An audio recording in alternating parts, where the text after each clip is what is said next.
There was a big phase in that part of the world and at that era of mud wrestling. So, so I became entangled in a mud wrestling stunt while I was doing mornings, and they really scratched their collective heads on that one. Like, this is what Did you we mud paid. wrestle yourself? Unfortunately, yeah. Benztown President Dave Chachi Dennis loves radio and all of his radio friends. Hey, Chachi. Hey, everybody. Because Chachi loves everybody. Really excited. We are having someone join us that I've known for many years and has been a big supporter of ours over the years, for which I am incredibly grateful. He is a strategist, a media executive for decades. He's had leadership roles with multiple prominent companies.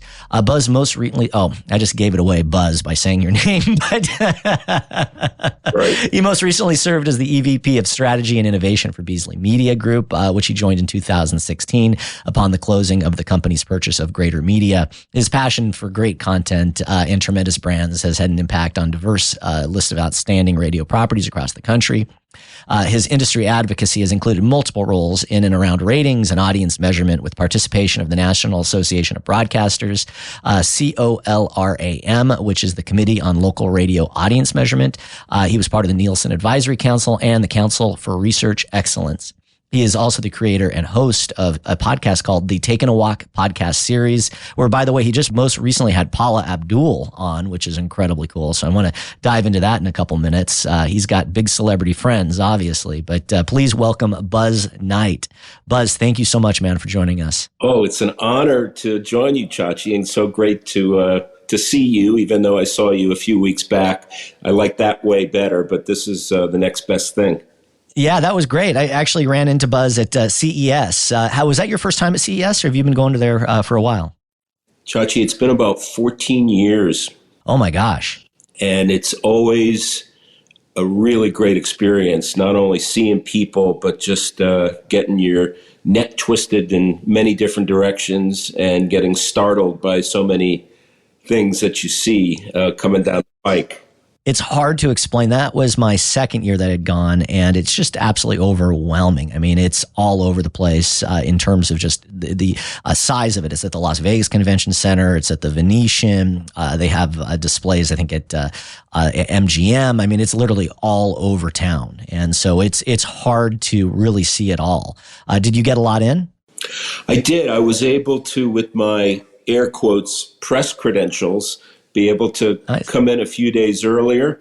And, that's cool. Get a sneak peek? Get some sneak peek. There's this thing called CES Unveiled that gives a sneak peek a couple days before.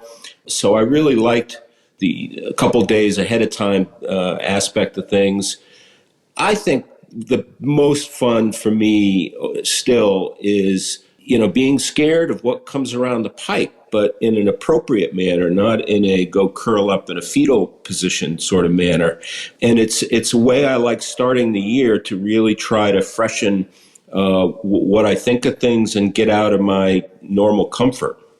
Sure. It's well put, kind of embracing that change and understanding what is coming at you. And it is absolutely mind-boggling, the technology that exists and will be coming, I think, into our homes and workplaces in the next couple of years. Buzz, tell me a little bit about growing up. Where did you grow up? It's assuming I actually have grown up. It's very kind of you. I grew up in Stanford, Connecticut, which is about 40 miles outside of New York City. I was just through there in November. Absolutely beautiful. My first time to Connecticut. I'm not sure if you know, but we have actually two employees that are there, Tim McDonald's in Simsbury and Moss's in New Haven. And what a gorgeous state. Did not know that. Yeah, you can get some really good pizza in that neck of the woods too. You can. We've got. Massa took us to Sally's, which was really good, incredible. So, did you grow up listening to New York radio then? Predominantly, yeah. There was certainly a little local station in Stanford, which was impactful in its own way. But I grew up in the shadow of New York, listening to those New York stations. And did you know early on that was the path that you wanted to follow? Oddly, yes. I remember I graduated from Stanford High School, and I remember going by the high school one day when I was, I think, a sophomore or a junior, and just kind of staring at the school, knowing with certainty that I want to be involved somehow in the radio business. And what was the moment that first got you intrigued? I think it was the storytelling aspect that came out of this guy named Gene Shepard, who, A Christmas Story. Yeah, sure. Okay, well, that's based on a story from Gene Shepard's book called In God We Trust, All Others Pay Cash. And Gene actually plays a cameo role. No kidding. What role does he play? He walks by when they're doing the Christmas tree shopping. Really? I had no idea. I absolutely love that movie. And they just did, as you're aware, a sequel finally to it this last holiday season. So he was an on-air host? He hosted a show on WOR radio. I think actually lasted 15 minutes, maybe a half hour. And it was basically storytelling late at night. And that was the first experience that sort of cemented it for me. That's incredible. I've done several of these and I've never heard that story. And I never knew that Gene Shepard was a DJ, let alone the inspiration, and his story was adapted for one of my favorite movies of all time. So after you graduated high school, I see that you went to the University of Dayton. When you went to Dayton, did you go to study broadcasting, or what was your major? It was communications. Okay. And the only reason really that I picked that school was because they had a commercial college FM station, which was WVUD. And my dream was to go to school there and get a job there while I was in college. And actually, if I didn't get the job ultimately there at VUD, I probably would have left and gone somewhere else to school. No kidding. And you did get the job at VUD. I did. And what you were required to do if you got a job there, and of course my first one was overnights, you needed to stay through the summer. So wow. So no going back and enjoying summer break. So they really looked at it. It was a college station, but it was still run very much like a commercial broadcast station.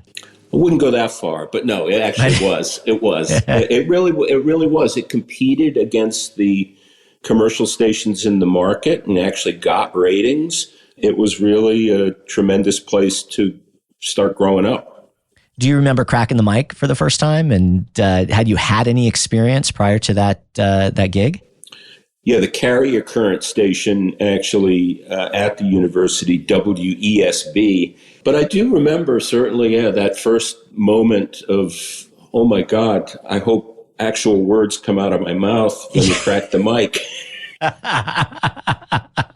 There is, I recall so well my early days in San Diego and that just exhilaration of cracking the mic. And it just felt like the room changed when when you potted up that microphone. That was so exciting. Yeah, it's exhilarating, actually. Yeah. Yeah. So you go to Dayton, you work on air at the station. Did you try your hands at other things, programming or producing, or you really focused on being on air at that time? While I was on air, I also somehow must have hit my head and decided to run at the university to be the person who ran the entertainment bureau, which was the concert division that the university had.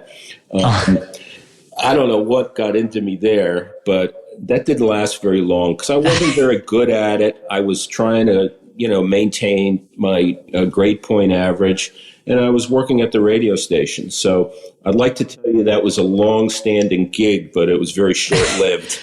That is so funny. I did almost the exact same thing. I was down in San Diego at USD. I studied communications as well. We did not have a radio station, but I was working in a commercial station at KFMB. But I was part of the Associated Student Body, and I had the role of, they called it Director of Showcase. So I was in charge of basically bringing in showcases, which could be anything from a comedian to a band. And I did that, but it was kind of, I was so focused on working, be my studies and then see that. I'm not quite sure how I did it, but it probably wasn't the best year of entertainment for the University of San Diego.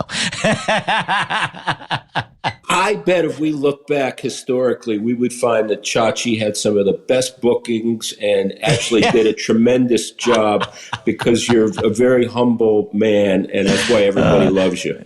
The highlight, though, this was back in the day, but we had Kevin Nealon came by, the comedian, and then we had No Doubt. This was very early on, though, of No Doubt. Really kind of right before they broke. So that was kind of the highlights, but they weren't a big band at the time. So you graduate from the University of Dayton. You then go back to Connecticut to go work for home news. And really quick, back at the Dayton station, what was it? I know a lot of college stations kind of will change format from show to show. What was the format of the college station? It was rock. It was album-oriented rock. Okay. And you go now back to Connecticut to RKI. Were your parents happy to have you back in the state? They were. They were very happy. I had about a 6-week run at a radio station in Lexington, Kentucky, WKQQ, and they hated the fact that I did that right out of college. So when I came back home, they were very happy, for sure.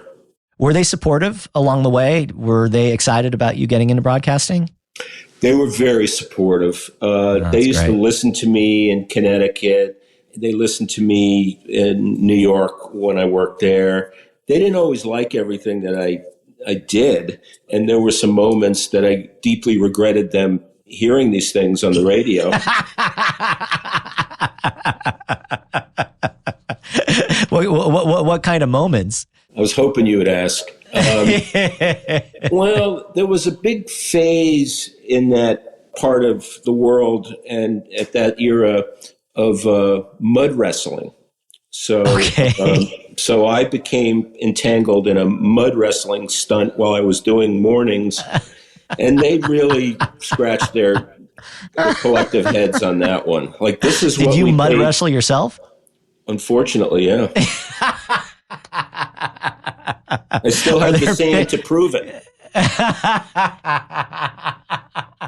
Oh, my God. In fact, I'm going to tell you a story. So there's a guy that we'll talk about later named John Fulham, who I think you've heard of. Who, one of the best people in the business, one of my best friends. And is he on the board of LMA down in San Diego, or am I making that up? I'm not sure about that, but you would know John because John most recently had been with Odyssey out in Denver. He had been in New York City as well. He had a long-standing career with Greater Media. He went to the University of Dayton also before me. And he ran CBS for a time as the chief operating officer. So John was the sales manager back in Connecticut when the mud wrestling event happened. It would happen to be his account, whichever bar that was, whichever seedy bar that was. So I remember clearly John saying to me, "I got your back, buddy." When the actual mud wrestling, at the club occurred. I'm there for you, right? So he's in your corner. He's in my corner to the point of where all he could do is point at me and laugh with pains in his stomach hysterically at what I was going through. That's the support I got from my dear friend John, who I love. So when you go from the AOR to home news, where you did this stunt, am I reading this properly? This was a news station, and you were doing mud wrestling at a news station? No, it was a rock station. It was rock station. It was owned by a company that owns some little newspapers. That's how. Oh, understood. Okay, all right. I'm sorry. It was a rock station. But still, obviously, conservative ownership. It was owned by a news organization. That'd be pretty funny, actually, what you suggested. Do pictures exist from this Royal Rumble? Unfortunately, but they're only in my possession. So you're in Connecticut. How long were you at RKI? I was there for about 10 years. Oh, that's a heck of a run. And you were doing mornings. I did mornings, mornings, programming the whole time. And then the last 3 years of my time there, I got to fulfill a dream working at WNEW-FM on the weekends. Got it. So you were on the weekends going into New York and doing air shifts there. And then, so you're working basically 7 days a week. At what point, Buzz, did you, because you're really known for just being a brilliant programmer, when did you start to take on the interest in programming? Were you doing that back in Dayton, or was that more when you were at RKI? RKI, definitely. Got it.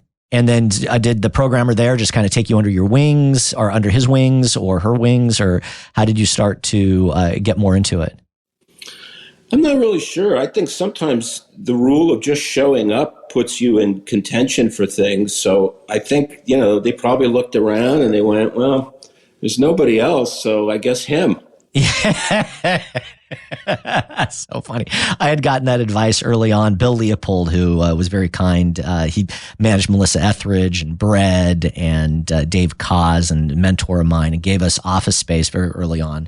And he said, just show up every day. Just show up. And he's 100% right. No matter what, just show up. And if that door is open, you allow things to come in. If you don't show up, the door's not open, and opportunity is not going to come knocking. So great advice, and I agree with that 100%. So from RKI / part-times at NEW, you then get hired by Great American to go work in Detroit at LQV. Actually, Columbus, WLVQ in Columbus. Oh, I'm sorry, Columbus. Got it. Yep. My apologies. Yep. LVQ in Columbus. QFM 96, WLVQ. And what were you hired there to program or be on air? I was hired to program and do afternoon drive as well. And at this point, are you enjoying the programming aspect more, or on air, or would you say it's just kind of equal in your passion? Well, when I left, it was really equal passions. But once I got there and spent certainly a fair amount of time, I think it was a year plus, I realized I needed to fire myself probably from either position, whether it be the programmer or whether it be the afternoon drive. And just because of trying to master one of them, I didn't feel like I was particularly good at mastering both. So I convinced them to let me come off the air and be an off-air program director. Got it. I was an off-air program director, and I think that gives you, an opportunity to obviously focus on the station more and to, I think, ultimately do a better job. But now we're back to the day and age where that's a rarity. Most programmers are expected to be on air, and a lot of times programming multiple stations, or they're also the marketing director, whatever that may be. Yeah, which concerns me, even though it does take us back to certainly some of what we remember, where you wore multiple hats and you didn't really have an issue with it. But LVQ certainly is, but really was a very personality intensive, promotionally active.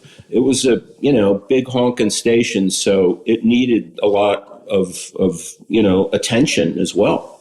Sure. Was that moment hard for you coming off the air? I was never a particularly great on-air talent. I was more of a sidekick and weekend person and so forth. So for me, it wasn't really that heartbreaking, but it sounds like you spent a lot of time honing your on-air craft. It was very hard for me. It really was. And what was cool is while I was in Columbus, I'd come home for Thanksgiving or Christmas. And at that time, Mark Chernoff was programming WNEW-FM. Mark used to call me up as he was doing the schedule for the holidays, and he'd say, "You coming back home?" And I was like, "Yeah." He goes, "You want to get your plane ticket paid for? Because I got a couple of shifts for you." So I would continue to do some NEW shifts. Oh, that's great. Even though I had left. So you could at least kind of satiate your desire for some on-air work. That's great. I remember Harvey Pennick. I don't know if you're a golfer or not, but he wrote the Little Red Book about golf, and he fancied himself as a very good golfer. He played for a major university, and he was a great golfer. But he had entered himself in a tournament, and he walked down to the range to see Ben Hogan practice, and he mentioned how when Ben Hogan hit the ball, it sounded like a rifle. It just was like, it was so, crisp and so loud. It was a sound that he just couldn't recreate. And he understood at that moment that he just was never going to be at that level. And that's what kind of happened to me from an on-air perspective especially when I came down to San Diego, I was exposed to some incredibly talented, air talent like Jeff and Jer and Jagger and Christy and so forth. But I came to LA, and all of a sudden when I'm in the, working at KISS with, at the time, Rick Dees and JoJo, who's still there today, and they were my Ben Hogan. And you're just like, oh my God, they are so good. No matter how much I were to work on this, I just never would be as good as those guys are. And that was kind of the moment for me. And I'm like, I'm really going to focus my career on producing and then programming. Yeah, I mean, I had some regrets of giving it up for sure, thinking maybe I could have, managed my time better or whatever. But that was the path I chose. So. Yeah. Well, it worked out all right. It's all worked out all right. So from Columbus, do you go to, and I may have this messed up, so I apologize ahead of time. Do you go to NOR in Virginia? I do. I had been competing against this guy in Columbus who ran a station in Columbus called WSNY. I'd been competing against this Steve Goldstein guy, who now has Amplify Media, but ran programming for Saga. And so we were friendly just from that whole, competitive dynamic. And Steve recruited me to go to work for FM 99 WNOR in Norfolk. That's great. And Steve, too, was at CES. I don't know if you saw him or not, but he came by the party. It was great to see him as well. We put some steps on together for sure. Oh, good. What was it like working for Steve? I mean, obviously a legendary programmer. And then Ed Christian, who unfortunately just passed away a few months ago, but both, icons in the business. It was tremendous. I used to learn from Steve, competing against him, just kind of observing his talents and what he brought into, his radio stations, just as I did in Columbus with the late Dave Robbins, who I competed against, who was a tremendous programmer and manager who unfortunately passed away. So then going to work for Steve was even further learnings and just great disciplines, tremendous sharpening of the skills always was really what Steve brought out. And honestly, being still friends with him after all these years, he still brings that out. That's great. So you guys have had a long partnership, mentorship, friendship. I see a trend, a lot of rock stations. Do you gravitate personally to rock music? I do, although ultimately, as my roles and companies broadened out to other formats and other music types, that certainly allowed me to learn about those genres and format types. But I started, around rock, was most influenced around that, and certainly is high on my list. You spent time, how long were you at Saga? I was at Saga for a couple of years, about 2 years. Couple years. And then you get a call, CBS Infinity, to become the PD at ZLX in Boston, where you now still reside. So you've been in Boston, I think, ever since. But tell me about that phone call. It was from the general manager, a gentleman named Jerry Charm. And at that time, Infinity didn't own the station because there was this island that a bunch of stations had been put on because they were trying to be sold to Infinity. And there was this guy named Howard Stern who was part of Infinity and the FCC, and Howard and, Mel Karmazin were at odds. So Jerry said, I'd like you to take the job. And I said, I haven't spoken to Mel though. So called Mel up, and Mel said, well, we don't own the station yet, but let's assume we will. And then if we do, hopefully you'll like us and we'll like you, and you'll have a long relationship. And amazing. That was that for me. Amazing. What was Mel like having that conversation? Was that just nerve-wracking in and of itself? Yeah, it was for sure. Yeah. But I just have to tell you, being afforded the opportunity to get to work for him there and to work with the classic rock formats as a format captain, and to sort of be involved also with other sort of special projects that he had going on, was definitely one of the greatest joys of my career. Yeah, I mean, at that time, it really was the Tiffany network, right? I mean, I think it still had that illustrious feeling to it. Great programmers. You think of the programmers that came through there, including yourself. Just brilliant minds, and they invested heavily. Had phenomenal sticks all around the country. So I don't think you could have worked during that era really at a better group of stations. Yeah, it was a lot of fun, and you always had to be on your toes. There was no throwing BS at Mel at all because he picked it right up pretty quickly. Would you share ideas? I mean, because like being the format captain for the rock stations, were you working with guys like Weatherly, for instance? Would you guys, just idea exchanges? And I could just kind of see these brilliant minds all together, but would there be much collaboration between the various markets? Yeah, and that was something I remember John Guerin, who oversaw elements of the company at that time. John was part of trying to bring all that together, and he was very good at doing that. And what really seemed to be the case, and I definitely learned from that, is the best cross collaborations generally don't get forced. They really happen organically, and those are the most beneficial, types. And, an example certainly for me was always Tim Sabian in that organization, because, Tim and I just had that organic ability to have that, collaboration. So John really was great at trying to bring everybody together, but that's a hard job. And sometimes forcing it isn't always optimum, Sure. And with creatives aren't always easy to match. You look at, artists, and a lot of times they've got different visions. And so sometimes they can collaborate, and other times it doesn't go as swimmingly. You're there. How long are you with? By the way, really quick question for you. Was Scott Herman at that point overseeing the operations? Scott or was he still just New York? He was New York. New York. Okay. Great guy. I'm a big Scott Herman fan. He's a really good man. How long were you at ZLX? About 10 years as well. That's a big run. So you when you go places, you stick around, which is obviously a testament to you. You're great at what you do. So then how does the transition happen from Boston to now becoming the SVP of programming for Greater Media? Once again, the way these things happen, somebody from being in a market. So I knew Peter Smythe from being around Boston, just from certainly his work, his reputation. And, we knew each other, not super well. He just, I remember, called me out of the blue, even though we would keep in touch.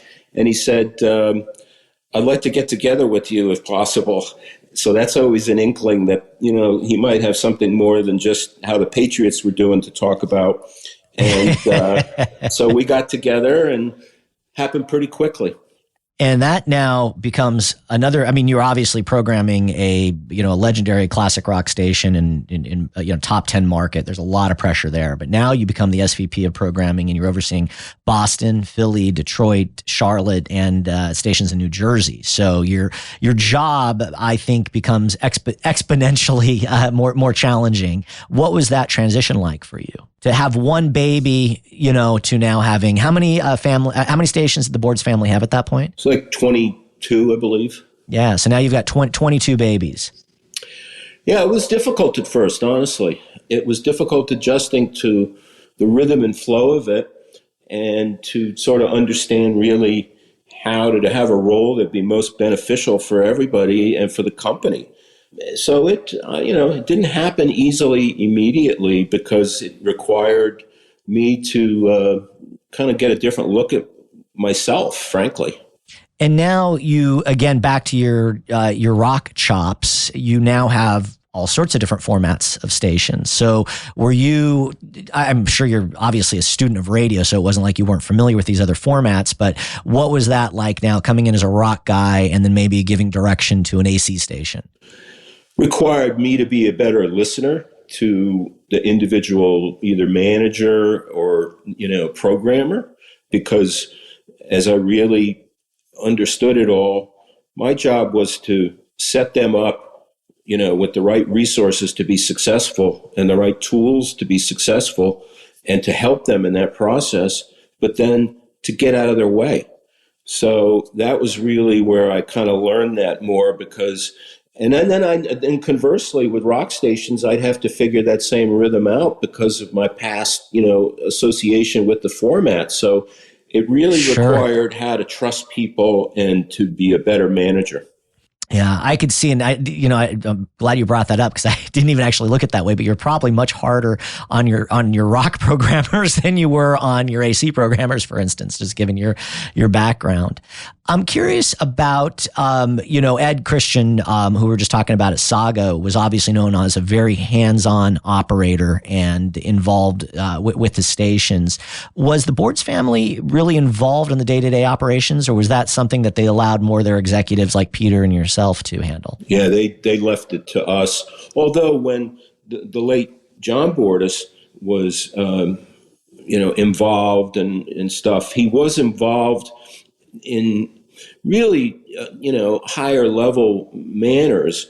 Where he got super involved was when there were things about employee benefits and things of that nature to really try to, look out for the employees. So by and large, the Bordises, including John, they entrusted us. That's great. So what they allowed you to do was also a good lesson on how you were able to now empower your people at a local level. I admire that. I really do. And you know what that fostered, Chachi, was hopefully, I think, not a one-size-fits-all model.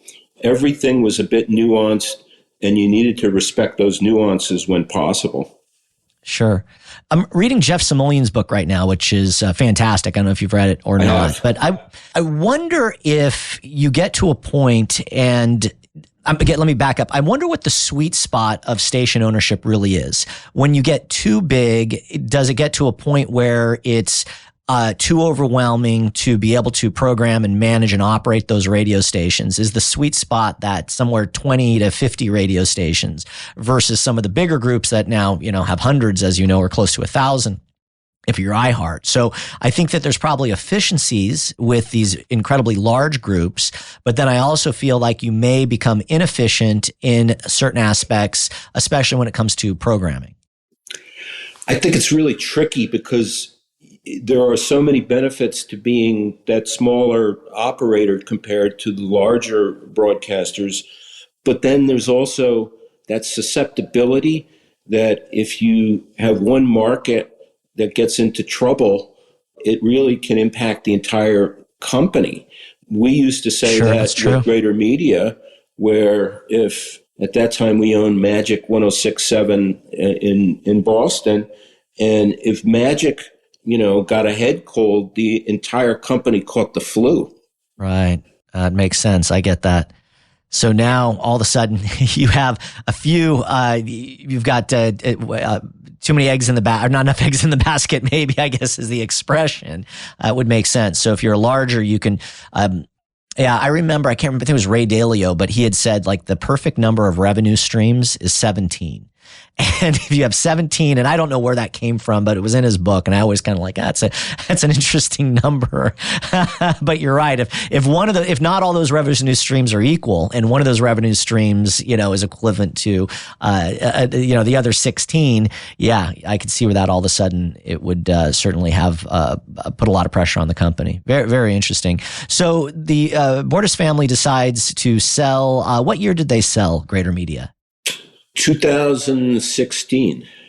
2016 to the Beasleys, and then you transition with them, and as well as Heidi Raphael and several others, and you become the EVP of Programming and Strategy and Innovation for Beasley. So now you go from how many stations did Greater Media have at that point? It was the 22, 23, whatever number there. And Beasley's about equal size. So now you've got, 50, 60 radio stations? 60, it was 64, I believe, yeah. Yeah, so all of a sudden now you've got almost 3 times, I guess, 200, 2.5 times more work, I guess. What was that transition like? It was, a lot of things, a lot of emotions. It was closing one chapter. It was opening a new chapter. It was certainly thinking systematically about things that used to be and then see we were going to have another way of looking at it. It was a lot of things that were certainly, they ran the gamut. They could be exhilarating, but they could also be overwhelming in that regard. But I would say in the big picture, the way that transition went with the two companies, and thinking even specifically about the Greater Media brands, it was pretty solidly done. Yeah, I would agree. If you look at the performance of the stations, they've all really, for the most part, continued to perform incredibly well. Yep. And I think when you're merging two different cultures, and it's not easy. There's a lot of different issues you have to tackle. But in this business particularly, which I think a large part of it is an art, just trying to kind of take those two cultures and merge them and continue to be productive and continue to put out a great product isn't easy. And I think it was, at least looking from the outside in, it appeared to go off incredibly well. Yeah, I would agree. And I think, that's not an easy dance, No, not at all. And so then you stayed with Beasley then for another 3 or 4 years. And now you transitioned and you started your own company, Buzz Media. What made you decide to do that? So I had hit this point in life where I was sort of thinking about where my heart and soul would go. My mom had recently passed away. She was 102, but that was obviously a pivotal point in my life. And that's just really quick. Let me hit on that. That's incredible. 102 years old. So she got to see the vast majority of your career, which I think's got to be incredibly special. Yeah. So, it was really like honest assessment, I suppose, that was to try to challenge what I can do and what I can try to build and what I can see as another chapter here. I did it with certainty, even though it was hard, because, certainly the Greater Media folks were people I had been close with and still am. And then I had made new friends, whether they be the Beasleys themselves or certainly others inside the organization or at the radio stations or on the corporate, side of things, Justin and others there. So it just felt like if I was ever going to take this next chapter on and try to navigate it, if I didn't do it at that point, when was I going to do it? I really, commend you for it. It takes a lot of guts. It's not easy to do. I think programmers and radio people, air talent and programmers for that matter, are entrepreneurial in their own right, because as a programmer and on-air talent, you've got to develop a brand and you've got to develop an audience and you've got to develop a craft. And so I think we probably have more entrepreneurial spirit than maybe other professions, but that's still a gigantic leap of faith I'm sure, at some point you've done well over your career and you've worked for big companies and been in big roles. So I'm sure you've got a nice nest egg, but at the same time, it's still, it can, you feel it. You feel that those butterflies in your chest when you make a move like that. Yeah. And Chachi, the thing was, I was afforded, great freedoms over my career, really throughout, the ability to try to grow and to learn how to be better and how to manage and have these great people to influence that. So really in each case, I really did have tremendous freedoms, but there's a different sort of freedom when you're trying to look either creatively or strategically or emotionally about, what you want to try to do. No, I get it. Talk to me a little bit about what your day-to-day is now. Walk me through a day. These dogs we have get 2 damn walks a day, which is hard for me to figure. They get better health care than we do. No, I'm kidding. Well, look, I would say for the first year and a half of this chapter, I definitely had some project work in the form of some talent coaching. I still enjoy that and still enjoy projects such as that. And there had been, some other project-oriented work as well, in addition to still doing work around NAB-initiated work. But the brunt of that first year or maybe 14, 15 months, there was some gentleman I was working on a startup idea on that was a music storytelling platform, basically. We had tremendous ideas. We were horrible at getting fundraising. And I learned a lot in that process. That was almost like an MBA, a 14-month MBA, because we really were consumed with trying to get this project off the ground. So that was a brunt to that time, besides some of the project-oriented work. But today, to answer your question, in addition to still some work within, the NAB side of things, I like to write when possible, certainly for Radio Inc. As we mentioned earlier, CES is still a passion. So that was something I poured myself into, kind of leading in and during the event as well. And then I came up with this idea that's called Taking a Walk, and that it takes up a lot of time to be a content creator and to try to build an audience. And I would say that's taking certainly a large dose of time in my life. Yeah, these podcasts take up a lot more energy than you would think. I mean, I love your podcast, by the way, and Thank your most recent episode, you had Paula Abdul. How did that come about? Being on the press list for CES afforded that opportunity, and it's so rare when you ask the PR person, well, can I interview her? And they're like, yeah. I mean, normally that never happens that way. Yeah, that's so cool. So incredibly cool. Yeah. That's great. How many episodes have you put out so far with Taking a Walk? I think I'm 130 or so episodes. Whoa. That is really impressive. Yeah. I think this is number 37 or 38 for me, something like that. I'm blown away. Over what period of time? So this is about almost it's about 14, 15 months, I believe.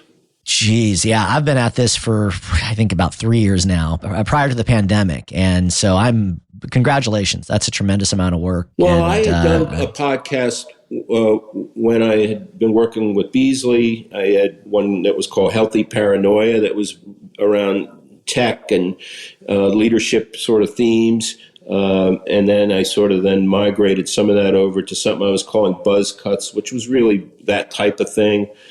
But I knew it was going to be difficult to build an audience and then to keep up with it. And it isn't as if I was surprised by it. It's just more work than you even think. Yeah. And I think you see some of the statistics, which I'm sure you know all too well, that the vast majority of podcasts never get past 6 episodes. So we're already doing better than most.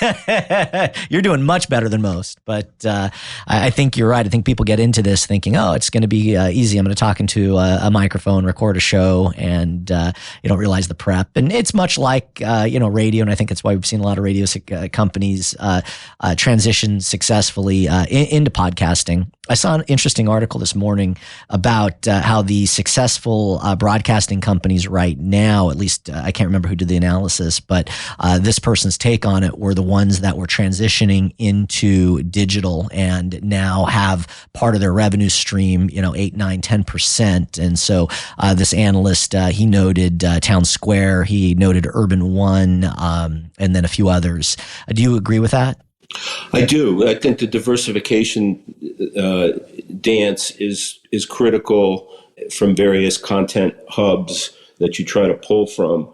And it's a great talking point to get out there to, the banks and everything. But it's hard to do that, It is. It's really hard to do that. I can tell you, from our own personal experience, we've tried, a handful of podcasts, and most of them to get over 1,000 downloads per episode. It's really, really difficult.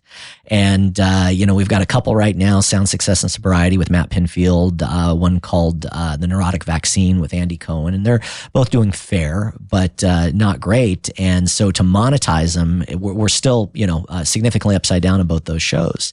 And so I love going and trying to take a swing at it and, doing the very best we possibly can to create some compelling content. But it is in a lot of ways like trying to catch lightning in a bottle. Yeah, well, congratulations on those, because it's no light work that you're putting in for it, and that your folks that are part of it, Matt and the whole crew. But I think, it is a tricky territory. Look, what I love about it all is I continue to learn, and what a thing to be grateful for, that I'm still learning things, and I'm either sharpening old skills or developing new skills along the way. Just like that project that I referred to that I was trying to get funded on, I sort of look at this like, well, maybe one door opens another door that opens another door. So, whether it be that startup, whether it be taking a walk, and then where the doors open, we never know, but it is part of the joy of the mystery. 100%. I really got so much respect for you, and I love your just natural curiosity and the fact that you're just always looking to improve yourself and grow and learn new things. I think sometimes in this industry and in others, but we suffer sometimes from stagnation of ideas or stagnation of moving forward. But I love that you're always moving forward.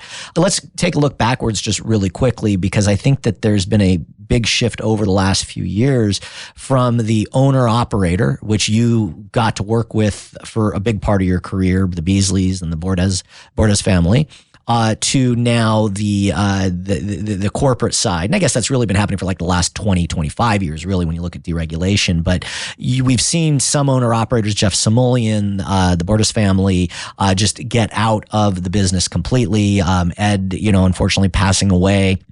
Do you feel that stations are better operated as a family business, if you will, owner-operator, or do you feel that they are more successful as more of a big corporation like an iHeart or an Odyssey?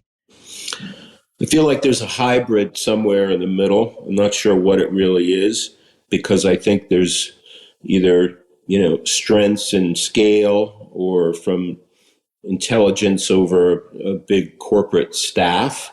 But at its heart and soul, I think when an operator, let's say, who's managing, a cluster in a market, can really operate as if they're the CEO of that company, their own company, and make decisions and certainly communicate uphill, or up the ladder, not uphill, sometimes uphill. I think it's a stronger problem-solving, creative force, connection to a community. So I think there's a middle ground somewhere, and I think it probably depends on, some of the nuances. Yeah. It's a great point. I think that there is something to be said about the institutional knowledge that the owner-operators' families have, and they've been in it for such a long time, and they get it, and they understand it. But I 100% agree with you that I think that there are certain aspects that a larger corporation can bring to the overall business to improve it. And I think you're right. I don't know if there is a one-size-fits-all, but I am saddened to see some of the people in our industry either, leave on their own, on their own, or you've got people like, Lou and John who were forced out. You've got people that unfortunately passed away. So it does come in all shapes and sizes, but I do find it very interesting, the shape of our industry changing as dramatically as it has in the last, let's call it 20 years. I think my fear is if that proper hybrid model doesn't exist, we're going to lose either that market manager that knows how to navigate inside their own company, fight for what's right, and to not be afraid to do that, or the same for a program director's role as well. Because if those two type of roles become afraid to fight for what they believe, then we really are in a dark place, and I don't want us to be there. Really good point. Probably more than anything just comes down to the culture of the organization, whether it's family owned, corporate owned, or a combination thereof. Being able to have that autonomy that you talk about, the ability to speak freely, and to be able to, communicate with your management team and the leadership. That's really a good point. Buzz, I so greatly appreciate you, man, taking the time to be on the podcast today. Highly recommend checking out Taking a Walk podcast. Buzz is a phenomenal host, and I think just a brilliant mind. Chachi, I'm grateful that you asked me to be on, and for everything that you've done for me and companies I've worked for, but also what you do for the industry and for your whole team, what they do. Thank you, my friend. And thank you for your support. You're a good man. Thanks for listening to Chachi Loves Everybody. If you like the show, we hope you leave us a 5-star rating and tell your friends. Please make sure to subscribe on Apple Podcasts, Spotify, or wherever you listen to your podcasts. This has been a Benztown McVeigh podcast production, hosted and researched by Dave Chachi Dennis, executive producer Darren Silva, producer and editor Jake Urbanik, show coordinator Estefania Padilla, marketing and distribution Suzanne Aksu and Robbie Gessel.